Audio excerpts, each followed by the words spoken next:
Yeah, this evening we have Sam Wurdinger of Digger Jigs, and he's got his merchandise here.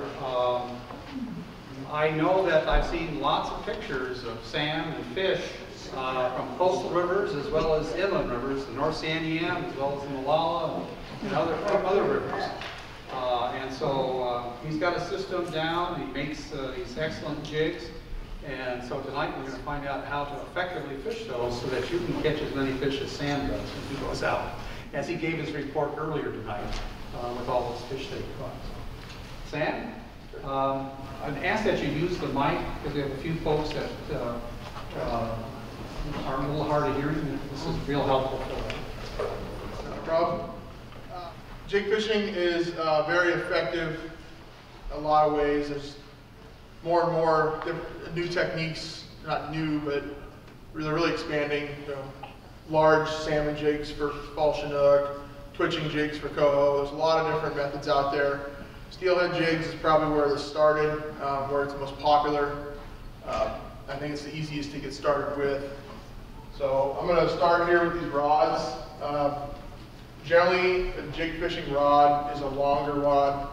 You see a lot of them start at 9 foot and then regularly go taller, 10, 10.5 foot, which these are common lengths for jig fishing. The way they're made is allows for a lot of play. They're commonly referred to as noodle rods, which allows you to really give a lot of bend to the rod. If I can do this. They'll bend a long ways through the body of the rod, which allows for a lot of play on fish. I'm able to fish monofilament on a lot of these, which is typically the standard. But what that does is, even with the braid, the limber rod will allow to absorb a lot of shock. So a fish can go as crazy as he wants. If you've got your rod completely loaded, you know, got a good arched bend to it, and he turns and comes at you, you got plenty of time to play in the rod to regain control before your line ever goes slack, or just the excellent head shakes they'll give. Really gives you some forgiveness in playing them. Mono is a stretch. Is typically, you use it a lot of fishing because it stretches, gives you a lot of shock absorption. So when guys go to a braided line, which floats, which helps for mono or for jig fishing, the mono generally is not used because it doesn't float, but I can't get away from it. Grew up fishing mono like many of you, so I'll still go back to a mono fish line where it's spooled up, no swivel, no leader, just a straight 10 or 8 pound line all the way to the jig, and some simple paraffin wax coated on your line, which I've got a little chunk of it here. It's pretty simple. $1.50 for a case of it. It's lasted me 5 years.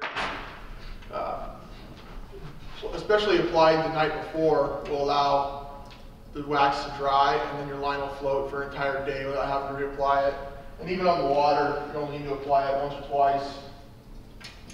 But these rods come in a couple different sizes as well. 8 to 12 is a common one. 6 to 10 is another common size. In my mind, I always think of it 8 to 12 as a winter steelhead rod, and 6 to 10 as a summer steelhead rod, just because that's what I like to chase.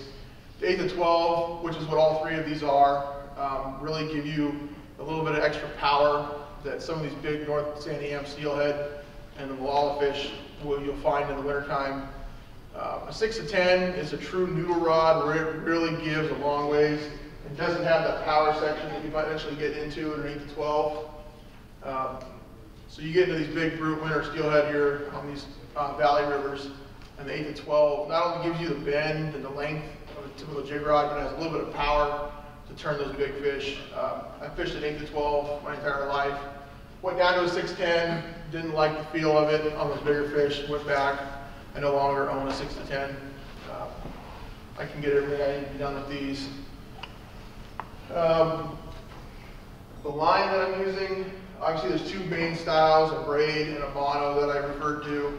A monofilament, there's many versions out there. Maxima would work, anything, P-Line's got a bunch of brands. The biggest thing I found for jig fishing is to find a line that is limp.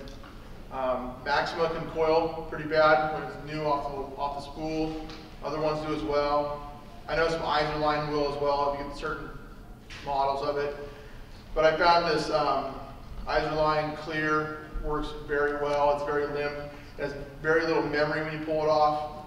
So when your line comes off of the spool, it doesn't immediately coil and spool off and fall off. It gives you, it'll come off in a straight line, which allows you to easily feed line through your eyelets. Because many times you're feeding line through the eyelets with barrier of no resistance. So the easier you can get it to feed through, the better. You can go down to 8 pound for summer steelhead, which I do regularly.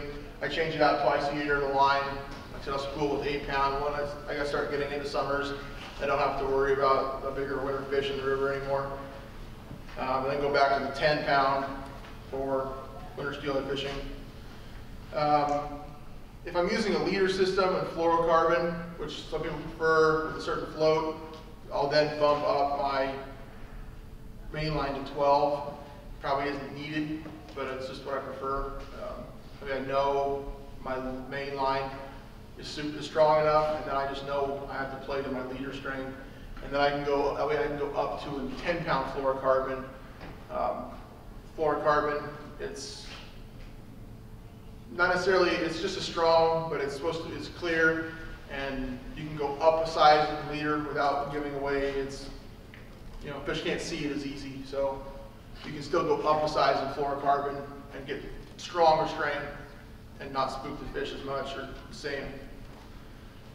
As far as a braided fishing line, which most people use, I'd say 90% of people using jig fishing of any kind, or even float fishing with bobber and eggs, are using some sort of braid. Power Pro, Tough Line, Spider Line, there's a lot of versions out there.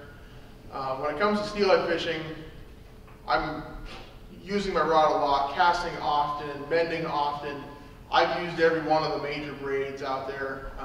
They always tell you use 30 pound, that way it doesn't dig into your spool.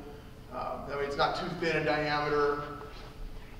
I've used every one. I went back to mono, which is why I'm still using it. I hated all the braids. The only thing I put them on is my salmon rods. And then a couple years ago, Berkeley came out with what they call nanofill. It was actually developed for bass fishermen to be able to cast these braids a long, long ways.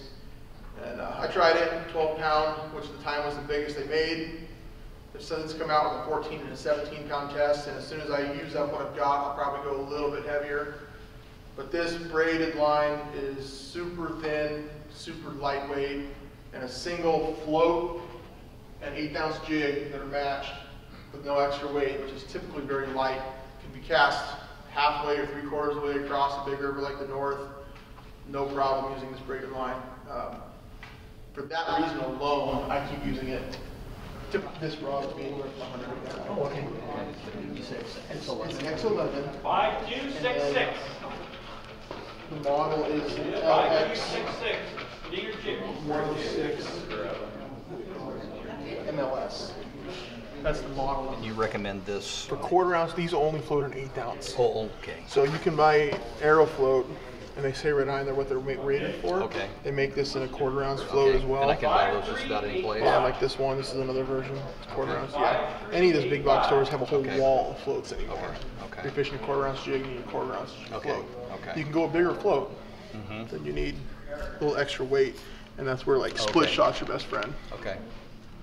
And you said the best mono line, because you like running mono. I like running mono. Is P line. this? No, it's Iserline, 10 pound in the clear. So you got to look at it. Make sure you get the clear one, not the green, because it's limp, and so it comes off your spool really easily. Okay.